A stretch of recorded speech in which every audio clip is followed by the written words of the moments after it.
시청자 여러분 안녕하십니까? 포항 MBC 뉴스투데이입니다. 아침마다 이어진 영하권 추위는 점차 평년 수준을 회복하고 있는데요. 하지만 건조한 대기는 더 심해지고 있습니다. 자세한 날씨 유하경 기상캐스터입니다. 새해에 찾아왔던 반짝 강추위는 다시 제자리를 찾아가고 있는데요. 대기의 건조함은 날로 심해지고 있습니다. 건조함이 가장 극심한 경북 동해안 지역을 중심으로는 건조경보가 장기간 이어지고 있고요. 대구를 포함해 경북 내륙도 건조주의보 발효 지역이 확대된 상태입니다. 그중 울진은 실효 습도가 30%도 채 되지 않는데요. 실제로 느껴지는 건조함은 없지만 대기는 바짝 메말라 있는 상태니까요. 겨울철 불조심에 각별히 주의가 필요합니다. 오늘은 어제 남아있던 미세먼지가 축적되면서 계속해서 미세먼지 농도 보통 수준 예상됩니다. 기온은 어제보다 조금 쌀쌀하겠는데요. 경북 북동 산지와 경북 동해안 지역을 중심으로는 계속해서 한파주의보 이어지고 있습니다.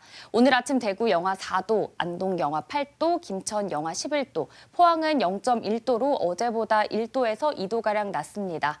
낮부터는 평년 기온을 회복하겠습니다. 대구의 낮 기온 8도, 안동 6도, 김천 7도, 포항은 9도 예상됩니다.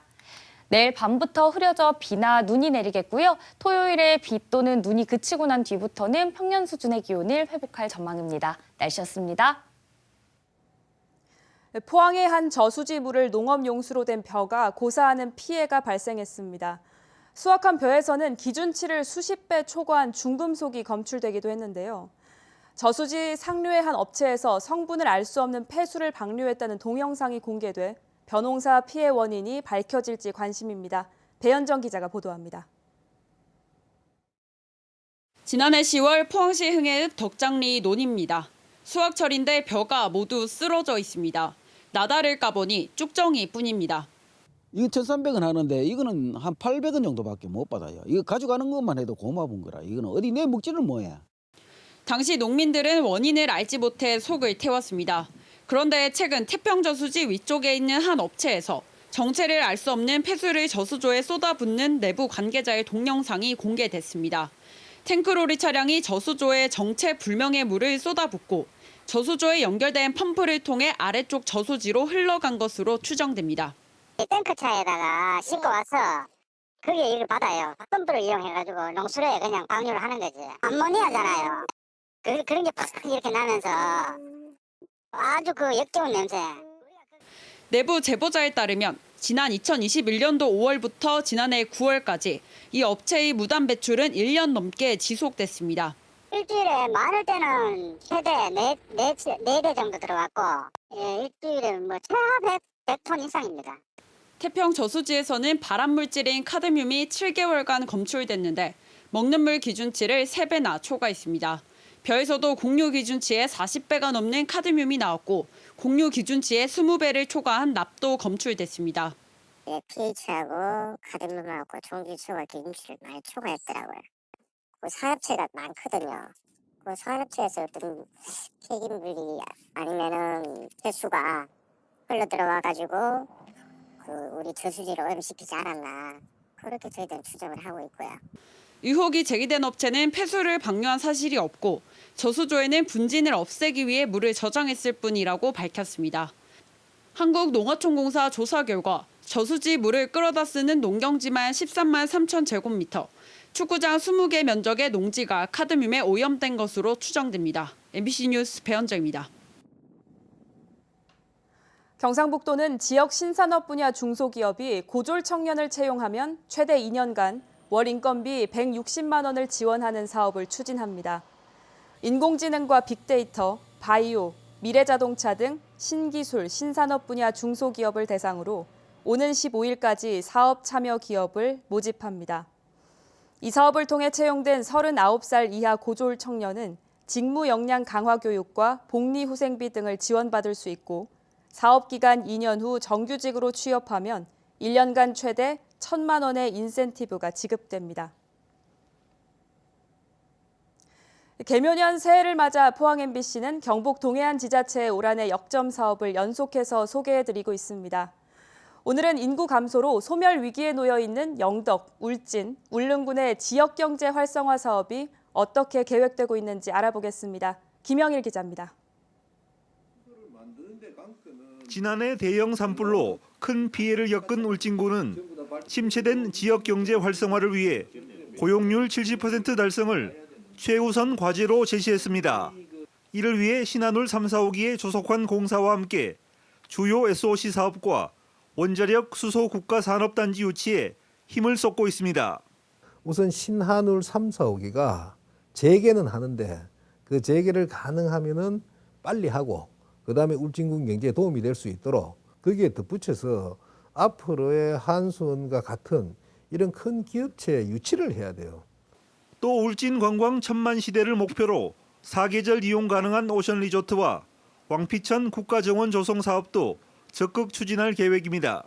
차별화된 관광지를 만들어 가지고 울진으로 불러오면은 천만 관광객을 만들 수 있다. 우리 또 왕피천 유역이 굉장히 경치라든지 자연 경관이 좋습니다. 여기에 이 우선 첫 번째로는 지방 정원을 하면서 나중에는 국가 정원으로. 인구 소멸 위기에 놓인 영덕군도 새로운 일자리 창출과 기업 유치에 적극 나서고 있습니다. 스마트 수산 가공 종합 단지와 에너지 융복합 단지 등 신성장 기반 산업 활성화에 역점을 두고 있습니다.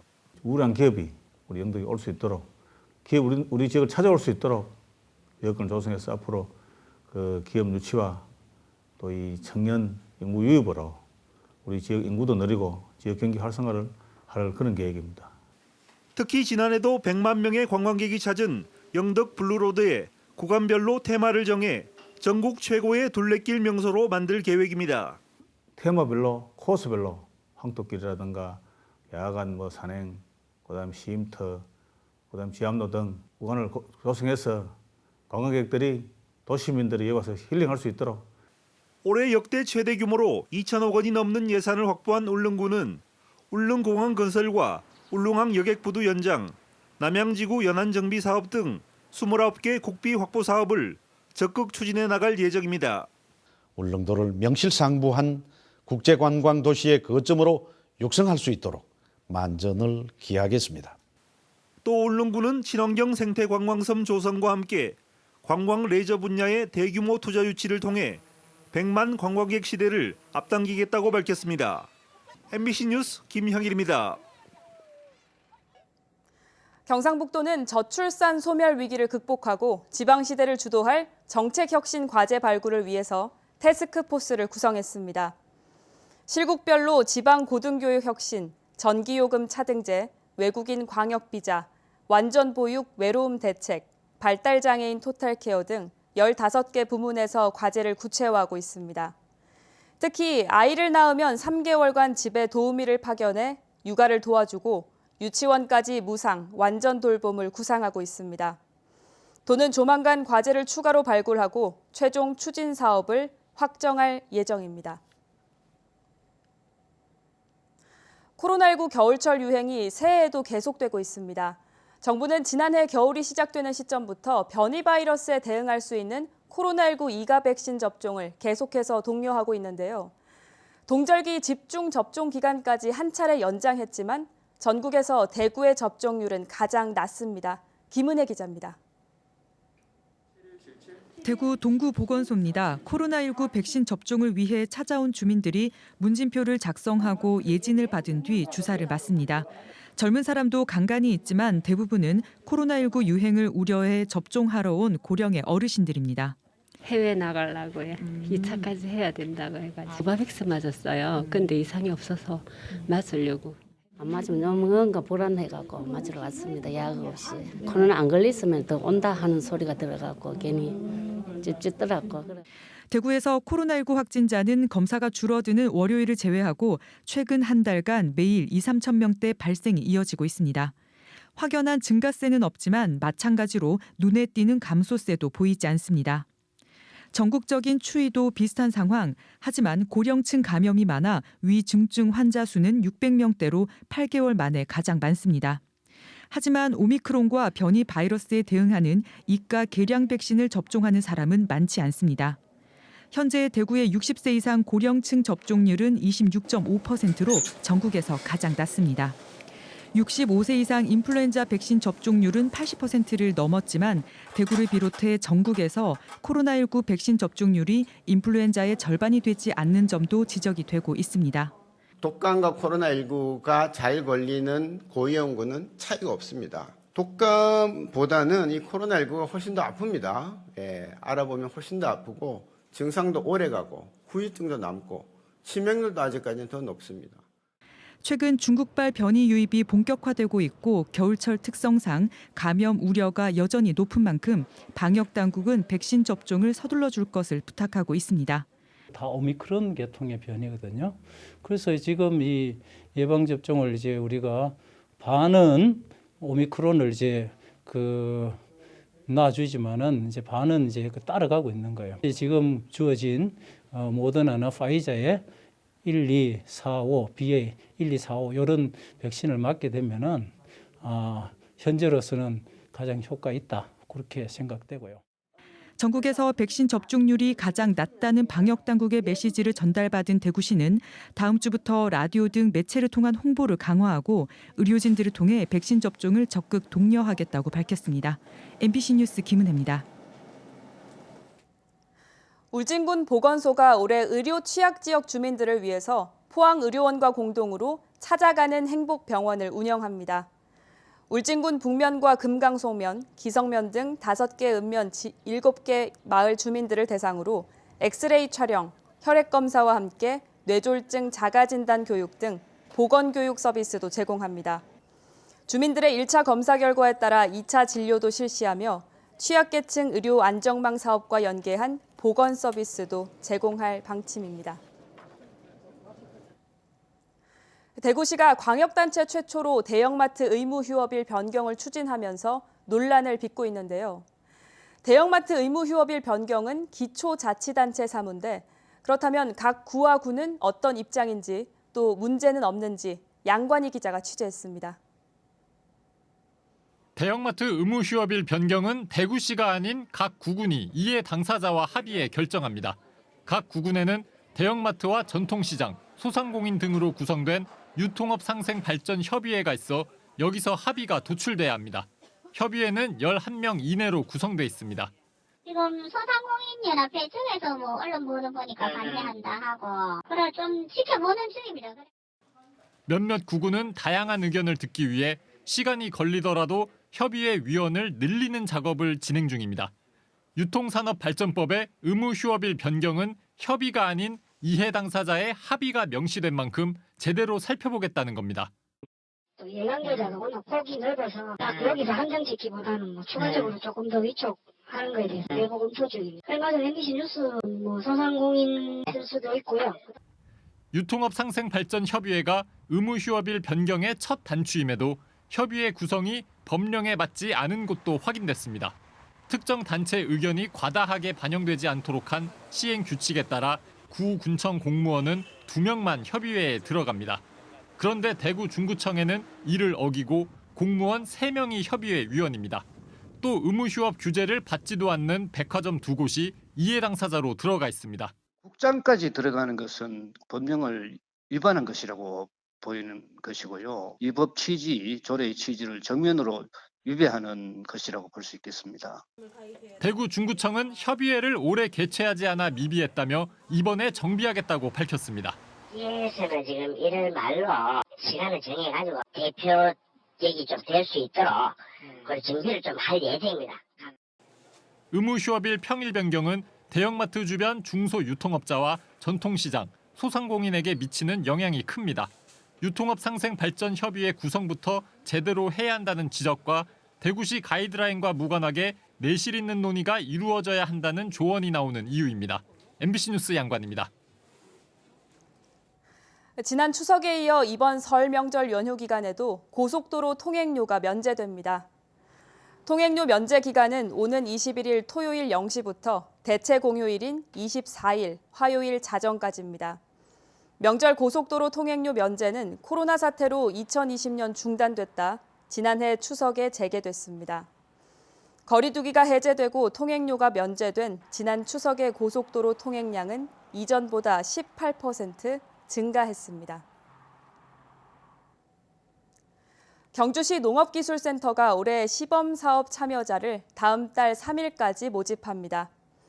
이번 사업은 고품질 벼 생산단지 육성과 연동하우스 보급 등 72개 사업이며 74억 4천여만 원이 투입됩니다.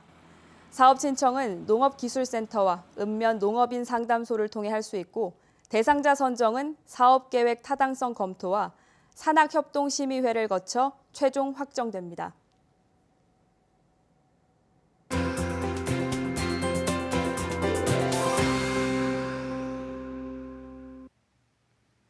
새해에 찾아왔던 반짝 강추위는 다시 제자리를 찾아가고 있는데요. 대기의 건조함은 날로 심해지고 있습니다. 건조함이 가장 극심한 경북 동해안 지역을 중심으로는 건조경보가 장기간 이어지고 있고요. 대구를 포함해 경북 내륙도 건조주의보 발효 지역이 확대된 상태입니다. 울진은 그중에서도 실효 습도가 채 30%도 되지 않은데요. 체감상으로 건조함이 느껴지진 않지만 대기는 바짝 메말라 있는 상태라 겨울철 불조심에 각별히 주의가 필요합니다. 오늘은 어제 남아있던 미세먼지가 대기 정체로 축적돼 미세먼지 농도 보통 예상됩니다. 기온은 경북 북동 산지와 경북 북부 내륙에 여전히 한파주의보가 이어지고 있는 상태고요. 대구의 기온 오늘 영하 4도, 안동 영하 8도, 김천 영하 11도, 포항은 0.1도로 어제보다 1, 2도가량 낮게 출발합니다. 낮부터 평년 기온을 회복하겠습니다. 대구의 낮 기온은 8도, 안동 6도, 김천 7도, 포항은 9도 예상됩니다. 위성 영상 보시면 오늘 전국적으로 서해상에 위치한 고기압의 가장자리에 들면서 구름 많은 날씨가 예상됩니다. 다음은 자세한 지역별 날씨입니다. 대구의 아침 기온 영하 4도, 성주 영하 9도로 시작합니다. 낮 최고 기온은 대구와 성주 모두 8도, 그 외 9도 안팎 보이겠습니다. 현재 구미의 아침 기온 영하 6도, 김천 영하 11도로 출발합니다. 낮에는 구미 8도, 김천 7도 예상됩니다. 이 시각 안동의 기온 영하 8도, 봉화 영하 11도 가리키고 있는데요. 낮 기온은 안동 6도, 봉화 5도로 어제보다 1, 2도가량 높겠습니다. 포항의 아침 기온 0.1도, 낮 기온 9도 전망됩니다. 바다의 물결은 동해상에서 0.5m에서 최고 2m로 잔잔하게 일겠습니다. 내일 밤부터 흐려져 비나 눈이 시작돼서요. 토요일 비나 눈이 그친 뒤부터는 기온 평년 수준까지 회복할 전망입니다. 날씨였습니다. 이상으로 포항 MBC 뉴스투데이를 마칩니다. 시청해주신 여러분 고맙습니다.